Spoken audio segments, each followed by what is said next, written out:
So, a virtual book launch. This is going to be interesting. Never done one of these before.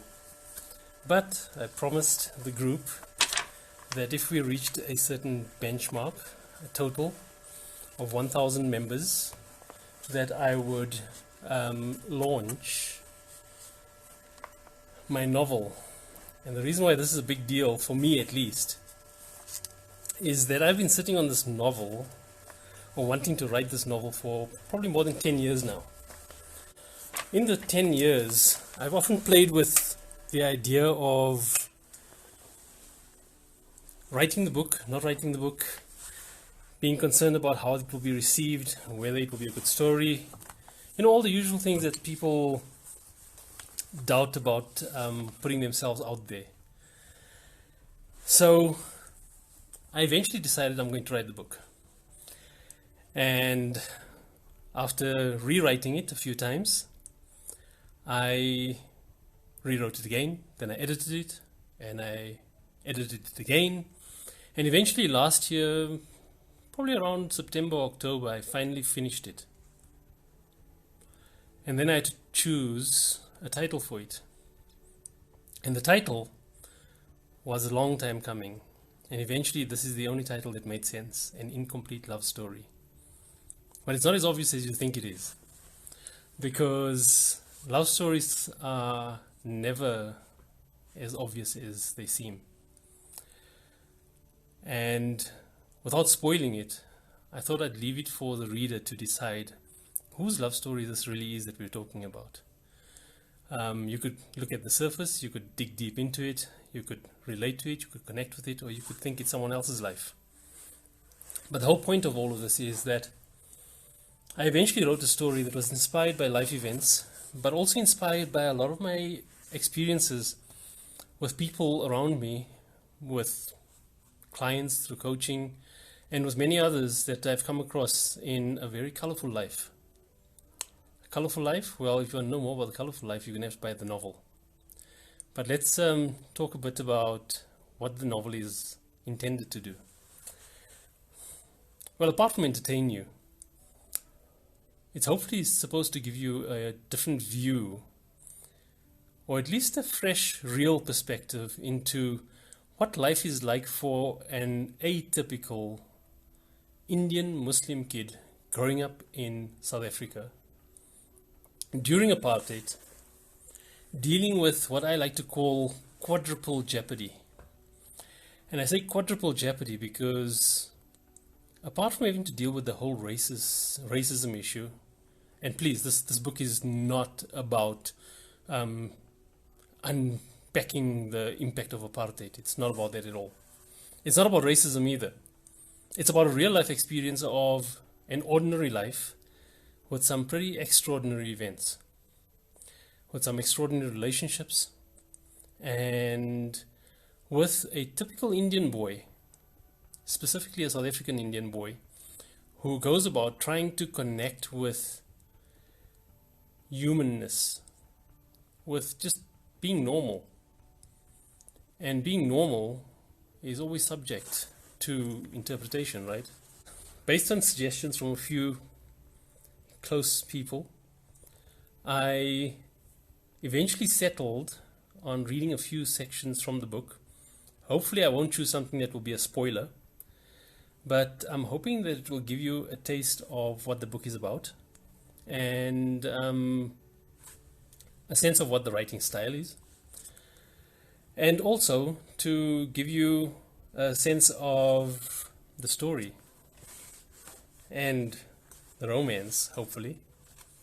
And this is actually quite something for a lot of people, to actually think that me, someone that is always known to be, or not known to be, someone that's always assumed to be overly serious and really conservative, how would I write a love story?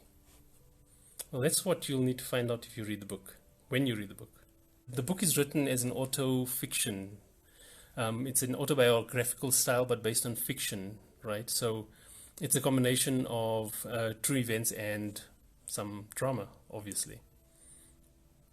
So if there's any resemblance with real life people, events, places, names, whatever it is, purely coincidental. You know how it goes.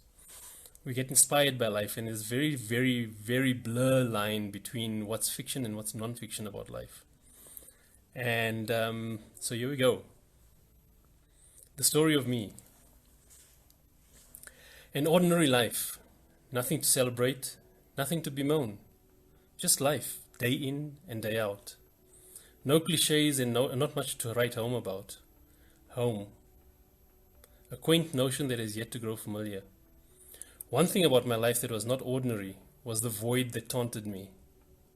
It was a void of emotion, both felt and shared. I always stood in awe as I watched so many around me embrace and engage about seemingly nothings, connecting in ways that seemed so naturally familiar, while I struggled to share a sheepish grin or even a hello. Perhaps it was not an ordinary life after all. Sit at the keyboard and bleed. It's supposed to be that simple to tell your story. Or at least that's what Hemingway suggested. But it assumes that you're not knotted up inside. It assumes that you would bleed when you exposed your wounds. It assumes that blood ran through your veins, threatening to leave your fingertips, if only you let it. But nothing was that simple. What came naturally to others needed deliberate effort on my part, but only if I needed to participate in some meaningless social tradition.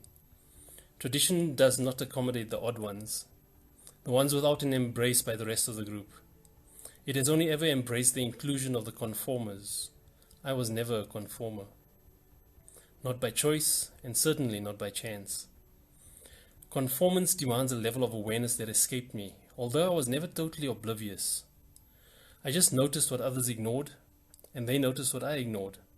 It was an awkward relationship that I had with my world. Childhood memories blur, with some hints of joy stabbing through the blur, like minarets rising above the fog with a faint familiarity. I recall the images, the scents, the places, and sometimes the emotion of those experiences. But only sometimes the emotion. Connecting with emotion was never encouraged nor fostered. Discipline before anything else, and conformance, of course. We need conformance to establish the significance of the matriarchs and the patriarchs. In a traditional South African Muslim Indian community, parents are revered beyond their parental status. South Africa had its own quirks. Apart from the peppering of apartheid in our lives back then, we had enough prejudices and distinctions of our own to ensure a rigidly guarded hierarchy. My parents defined everything of significance in my life, including my opinion of myself, my siblings, or my extended family. They defined my views about my friends, my aspirations, my career options, and my social circles. They even defined my fashion sense. I wasn't allowed an opinion on something unless I obtained their approval first. Until that point, my opinion was merely a suggestion and not an opinion. Anything more would be deemed a rebellion, followed by a swift attitude adjustment using whatever was at hand, be it a rolling pin for making roti, sandals, a tooled up damp dishcloth used as a lasso whip, or even a freshly plucked branch from the nearest tree. And if that didn't work, there was always isolation. Okay, that's the end of the first section that I want to read. It was quite a difficult thing to choose what to read because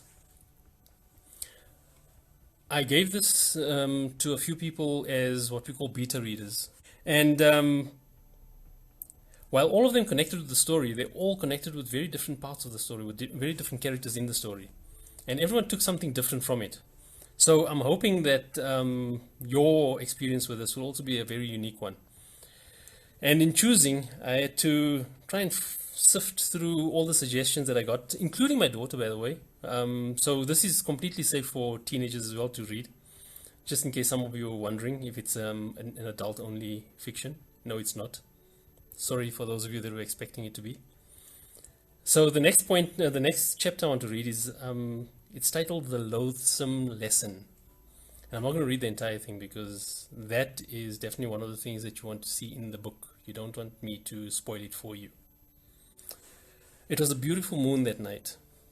Its reflection of the slate stone of the walkway leading to the front gate was inviting, enough to lure me out of the house at dawn in search of the peace and serenity that the mosque promised to offer. Only, I didn't know that it was peace for which I was searching. Peering through the curtains before opening the door to get a glimpse of the weather, I paused to take in the beauty of the full moon instead. Its reflection of the glisteringly polished slate stone that formed the pathway to the front gate made me smile, but only on the inside. Outwardly, I was always emotionally silent and composed. Internally, I was attuned to my world.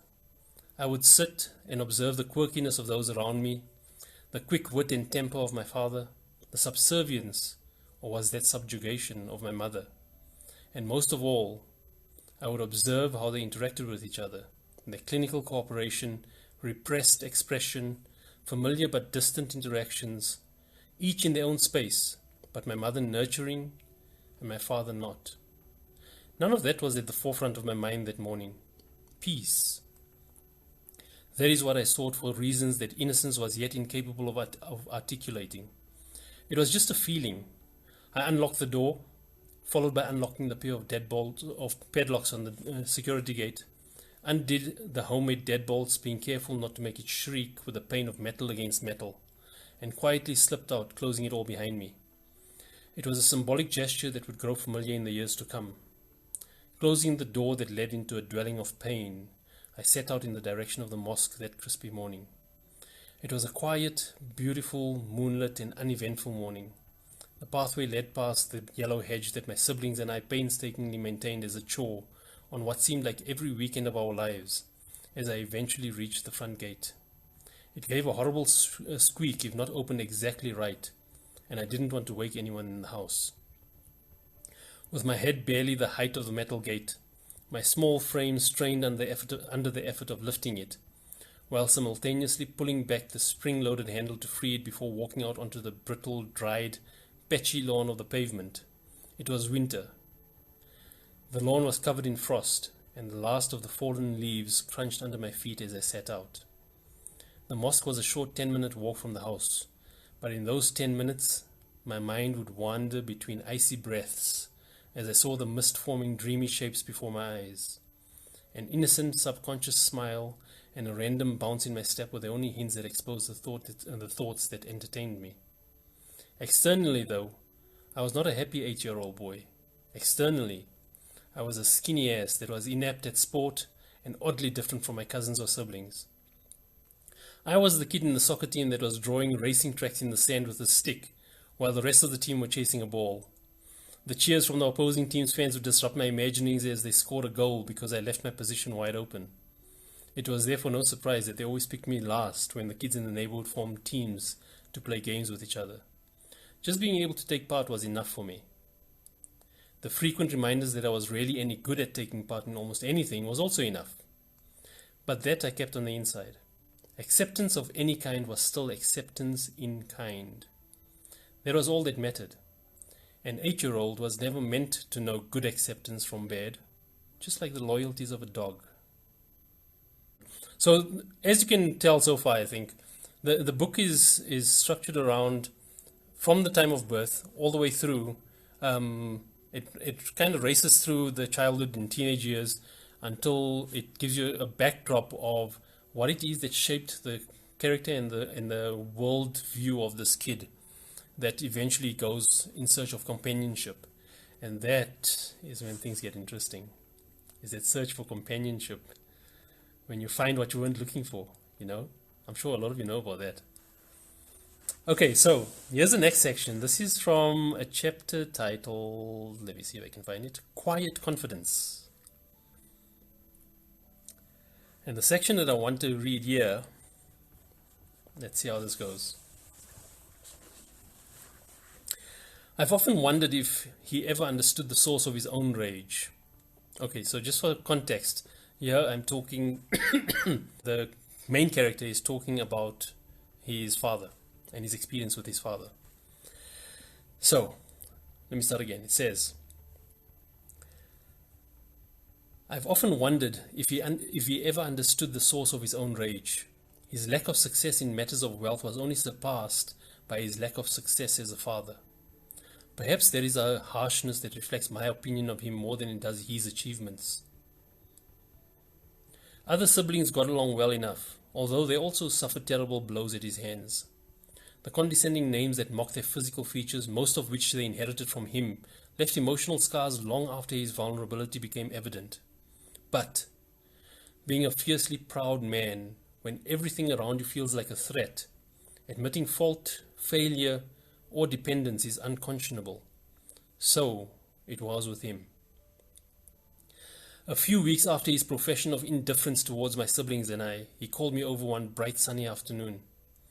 The sun shone in the late afternoon through the front door and bathed him and the lazy chair he was sitting in. He tore out a small piece of paper from a notebook, scribbled a message on it and handed it to me. Here, go give this to the Imam. I didn't question it or try to read it. He folded it over, placed it in front of him for me to take it, and I left. I cut across to the school as a shortcut and walked through the corridors with a bounce in my step, by myself, enjoying the silence and the echoes without anyone else around. I had no idea of the gravity of what I held in my hand. Scrawled in tones and strokes as harsh and rigid as his character was a single sentence. I divorced my wife, talaq. That was it. Just like that, he broke the bonds of marriage and didn't even blink an eye. Still unknown to me, I walked on, handed the note to the Imam and left. Nothing changed. We still lived in that cold house for a few more years, no acknowledgement of what had transpired, and no discussion about its repercussions. What little sanctity remained was stripped with that tiny note, and the coldness intensified. By this time, we were 6 kids in a small house with a small heart and a small life. Extended family dictated our vacation times and shopping trips, and dutiful contributions towards our comfort made it all bearable, somewhat. High school dragged on. Home life continued to deteriorate with threats of expulsion from the house, becoming more frequent and increasingly loud, not just to me, but to the whole family. There's not only one door.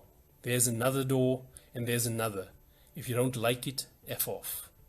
His voice bellowed through the house, as his bent, scurvy finger sticking out from a clenched fist pointed at each door one after the other, breath barely reaching his lungs and spittle forming on his lips. Such threats were spoken often, most often without much provocation at all. The most common response was a coward head, avoidance of eye contact, and a silent protest, but never a challenge of his authority. I looked longingly at those doors at times, wishing I had the means to F off. That was his polite way of using expletives to make his point. F off. He rarely said the word itself. Perhaps that was when the seed of rebelliousness was watered. It was planted the day I was born, but it lay dormant until now. Any sense or hint of rebellion before that moment was coincidental and unconscious. But now, for the first time, there was a spark to finally light up the passion within me. That's the end of that chapter. This is quite an interesting experience for me, I have to tell you that. I'm a very private person usually, so to share something that is this, what's the word? Monumental in a way. Because this book, like I said, it's based on true events, right? But more importantly, my effort behind this is to connect this with people that live the same experience in the South African Muslim community. But it's not intended for the South African Muslim community only, because it carries a lot of universal themes in it. And it's those universal themes that I want must connect with people from every background. And I'm hoping that that will be the case. This is the interesting one. Ooh, okay. The title of this chapter is called It's Complicated. This is a bit further down in the novel.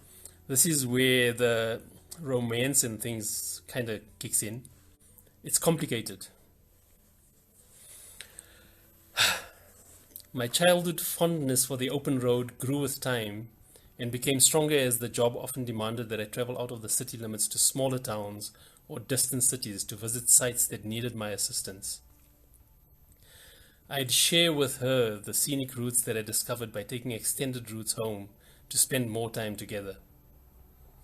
She seemed to love the scenic routes as much as I did, but I think I loved her company more than she did mine. "What are you doing?" I asked from the side of my eye, trying to focus on the road ahead, while she was deliberately trying to distract me. "Nothing." "Then what are you looking at?" "Nothing really." I said, pretending to be annoyed. "Then what are you staring at?" An awkward smile now formed on my face. I slowly became more aware of her deliberately flirty glances as she shifted in her seat, her back now against the door and her face looking straight at me. "You," she giggled. "Stop. I need to focus on the road." I tried to sound serious, but the smile forming on my face wasn't very convincing.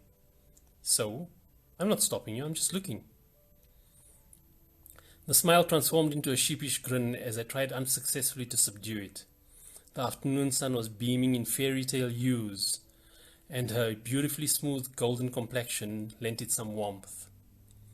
I stole glances at her, being careful not to drift off the road. She thought I was blushing, but if a blush was needed to give me an excuse to look at her in that light, then blushing came easily. The comfortable silence now became comfortable stares as I slowly grew used to her staring at me silently but deliberately on our way home when conversation felt unnecessary and the songs played the tunes of our lives. We had similar tastes in music, everything from Bon Jovi to Bob Marley and some Beethoven or Tchaikovsky in between, not forgetting Elvis or Engelbert, or Kenny G, and Tony of course. Tony Braxton remained a firm favorite, and there was so much more, including Whitney, Mariah, Celine, Julio, and Luther. Too many to remember, but more than enough to string me along down memory lane whenever I was away from her. As the stairs grew more comfortable, I grew bolder in her presence. I joked more and observed less. I offered more of myself than I thought prudent, and she bloomed more radiantly each day. Dropping her at home was no longer just a stop outside the gate and driving off. When we weren't ready to end the conversations, we'd park off in the driveway and chatted for as long as her mother would allow. Her mother often complained that the neighbors would start gossiping if she kept sitting in the car with boys outside the house. Through our endless conversations, I discovered that her father had passed on while she was just 14.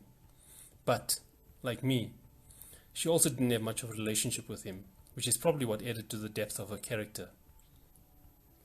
There was an old soulness about her that I connected with. What would feel pretentious on others felt endearingly playful on her. She had a way of being snobbish without being arrogant, or aloof without being pompous. She lacked definition in all the common spaces and was anomalous in many ways, just like me. But we were still just platonic. My life inside my head hadn't ceased just because life outside my head improved. Detachment was still firmly in place, and expectations still had no place at all. She lived for the day and adjusted the quality of her life every fortnight if adjustment indeed was needed. It was a forced recalibration for her that came naturally to me.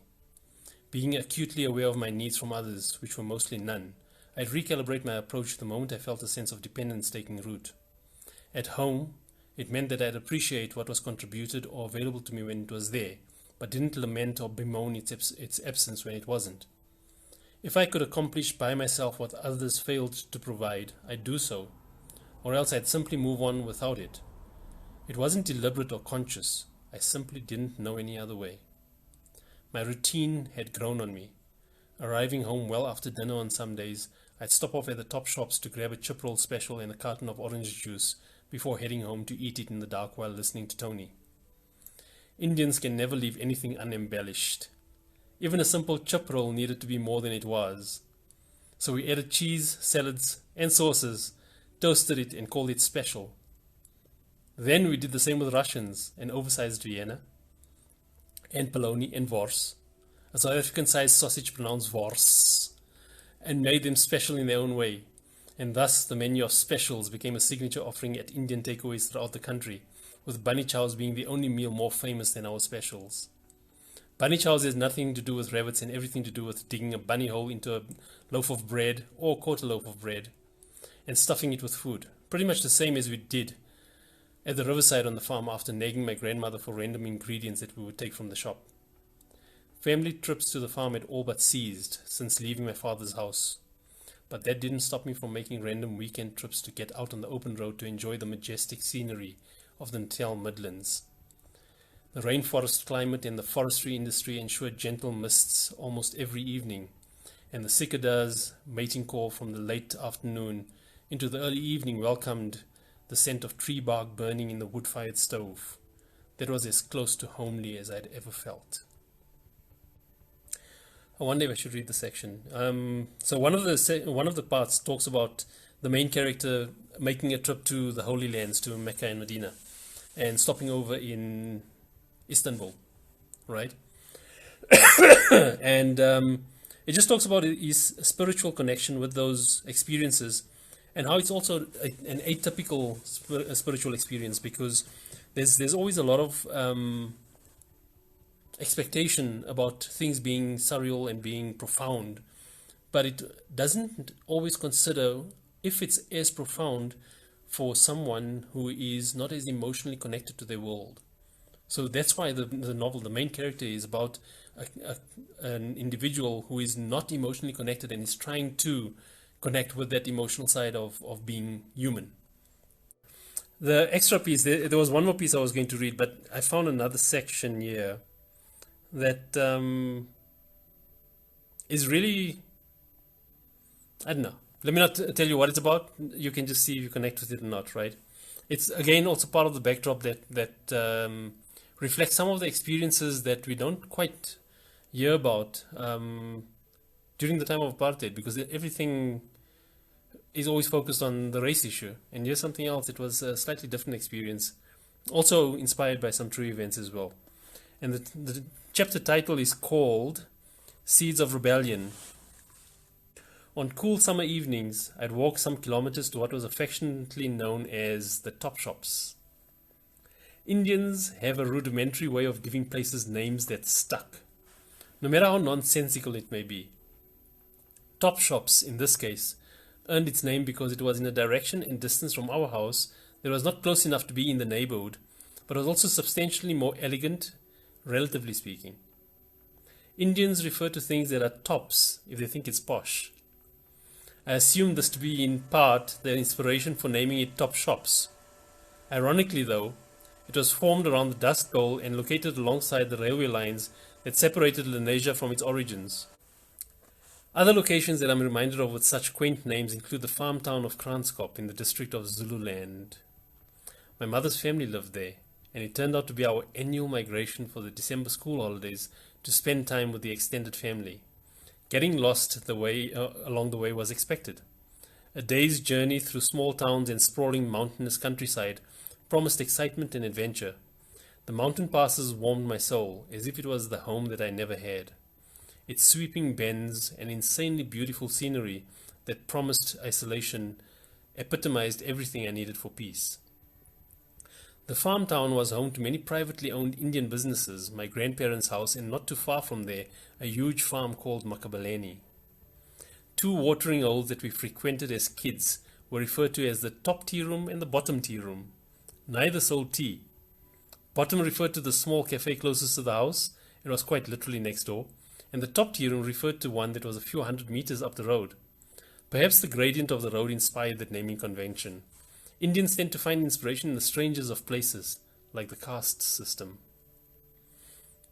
Makabeleni was a vast expanse of over 1,000 hectares of rolling hills and tall mountains, a few trickling streams and a thrashing river with a modest waterfall, and mines, lots of asbestos mines, all of which were derelict by the time I first visited the farm.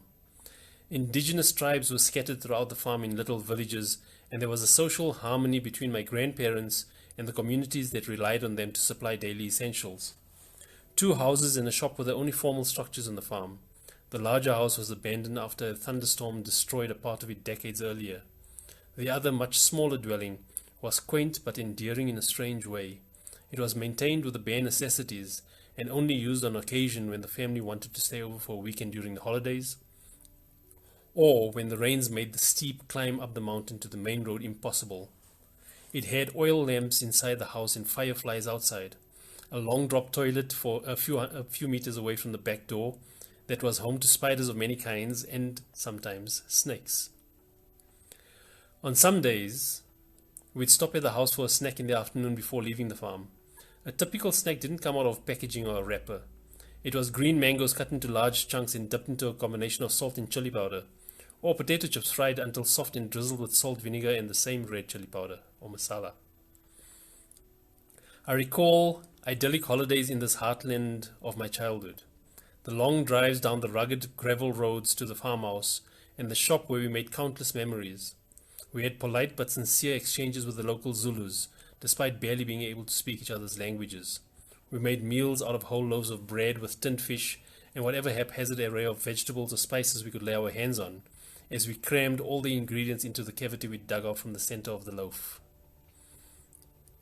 We'd sit by the river, and with the help of two black youths that lived on the farm, we'd build little dams in which to swim, while we wandered downstream wondering how far the river would take us, eventually turning around to head back to the shop before closing time. The sticky mangoes swelled from the branches of trees around the abandoned house, and the smell of fresh cow dung punctuated the echo of donkeys guffawing in the distance. The mud during the rainy season would cake thickly to our soles, and we'd be more than an inch taller by the time we reached the shop on our way back from the river, as we meandered through the snake holes on our way up. There was a crispness to those experiences that we lost in the years that followed. Memories abound. It's easy for memories to surface from times that I associate with innocence and warmth. Warmth of the human spirit reflected in the sincerity of interactions that had no veils of political correctness or courtesy about them. There wasn't a need for polite expression because the bonds we shared transcended such frivolous qualifications. One particular trek down that mountain in my uncle's Land Rover always stands out more than the rest. The road was one that he travelled almost every day of his life while he wrestled with the gearbox of that old beast. The steep inclines sometimes felt almost vertical. My knuckles would drain almost completely white from grabbing the seat, trying not to fall through the windscreen. My feet a good distance from the floor and offering no support at all except to dig into the bottom of the bench-like seats. The wheels would lock as we clambered over rocks that had washed into the gravel road, and just as the beast slowed to a standstill, it would slip over the rock with a gritty grind where its tires clung to the road, jerking us in the cabin in an unexpected lurch. It made it more difficult to keep my skinny legs out of the way of the gear shift that my uncle cursed as we crept our way down the rock-laden path. During the rainy season, the chains would come out to wrap around the wheels just so that we could get to the main road, also gravel, but not as saturated with thick red clay. I looked up at him one day and asked quite innocently, "Do you ever get used to this road?" Without making eye contact, his reply was soft but curt, "You never get used to pain." This is now towards the latter part of the book. And it's from a chapter titled Oblivious Me.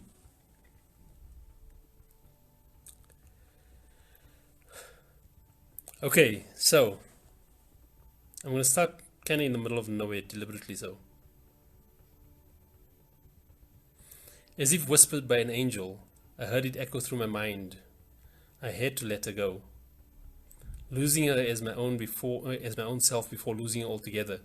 It was the only way I could have saved what little was left of who we once were. I felt her nudge my arm gently as a husky whisper drew me out of my stupor. "Aren't you going to invite me in?" She smiled, with an aching beauty and a gentleness that dug deep into my soul. Without another word, we walked over to the couch, exactly in that niche that I stared at longingly when I opened the door, and sat down beside each other. Her hand reached out to mine with a feather-like touch. Caressing her hand that evening, it was the first time that I noticed how gentle they were. So vulnerable. Her larger-than-life character and her aversion to showing weakness always caught my attention. It always demanded answers instead of revealing her truths. That was, until that moment. Seated beneath the stairs in a house that was neither my home nor hers, that moment was probably the first that was ours. Not hers, not mine, ours. That's when I felt it. That's when I first embraced the magnificence that was her. The abandon of her, resting her velvety hand in mine was the first time that she left herself there, vulnerable and without a hint of receding. And as soon as that moment appeared, it left, leaving only the lingering of what-ifs, but never a hint of why. Her withdrawal was as subtle as her touch, but this time it was unaccompanied by the playful laughter that made light of the darkness, or that mocked the trials that shook the souls around her, even though the trials were almost always hers alone to bear. Left to my own calculations, my whims, my assumptions, I rarely discovered the answers for why, given how little she revealed of herself. But this time, in that fleeting moment, her husky whisper, Zaid, revealed more in one gentle utterance of my name than all the gestures and moments that our lives had spelt out up to that point. And each time since that moment, any recollection of moments with her were no longer possible without the caress of that most revealing of touches that offered a brief glimpse into the beauty and the scars of a soul that I never fully discovered, yet one that I had courted most of my short life. Her voice and her velvet touch, both so endearingly her, pulled me in just long enough to taunt me with what home would have truly felt like. I'm going to stop it there. And no, that is not the end of the story, so it wasn't a spoiler, even though it might sound like it could have been. I must warn you guys that every person that read this book as part of the beta read, part of the review, complained that they needed a lot of tissues. So, yeah, I think there's some interesting surprises in store for the reader. I hope the reader will connect with the characters in the same way that I connected with the characters, and I tried to make them as real as possible. Because you know me, I like to keep things real. I don't like to embellish things too much to make it sound as if it's otherworldly. So, what do you guys think? Are we done for the night? Is that my first virtual book launch done and dusted? Wow. Who thought I'd ever do this? If you want to order the book for South African readers, you can order it right now from my website as a pre-order, and I'm hoping to get the printed batch of the first lot from the printers within the coming weeks. So it's very close to being delivered, and there's a special launch price, so go and check out my website, zaidismail.com. There should be a link from the homepage. For South African readers, you can order it now and it will be delivered to your door. Price includes the delivery, so it's a really good deal. And for international readers, it will be available on Amazon and Kindle, hopefully within the next couple of days. So you'll be able to order it internationally from your local, from your closest Amazon online store, because they've got different ones in different regions. And if you prefer the ebook, you'll be able to get it on Kindle as well. And let me know if you think that an audiobook like this will be good or not, because that's something I've been toying with as well, is making an audiobook available for this. So with that, I thank you with much gratitude, and I look forward to doing this again when the next book is out. And the next book is going to be Embracing Me, non-fiction, but narrative non-fiction. So that means that you'll be able to connect with it on a personal level rather than reading it as an academic kind of introspection or review of the human condition. And that's intended to take Own Your Shit, that book that everyone loves to hate or hates to love. I'm not quite sure yet. It takes that to the next level and just turns it into a really personable engagement with who you are and where you're heading in life. I actually have a lot of ramblings and poems, poetry and some prose that I've been accumulating over the years. So you might stumble across some of it if you check out my blog. There's a blog on my website as well. So if you get onto my website, zaidismail.com, there's a link at the top for the blog. And if you just start rabbit holing through the blog, you'll come across some old pieces that I hope at some point to compile into a collection on its own. I've actually got about 3 or 4 other books that I'm also working on as well. So never ever resting in that regard. But anyway, before I bore you guys for the rest of the night, take care. I hope you guys enjoyed that, and I look forward to your feedback and your reviews once you've gotten your copies of the book. And I promise I'm going to do my best to make sure that copies of the book will be available. Where are we now? End of May. So definitely within the first 2 weeks of June, you should be able to get your copy in your hand at your door. Take care. God bless. Assalamu alaikum.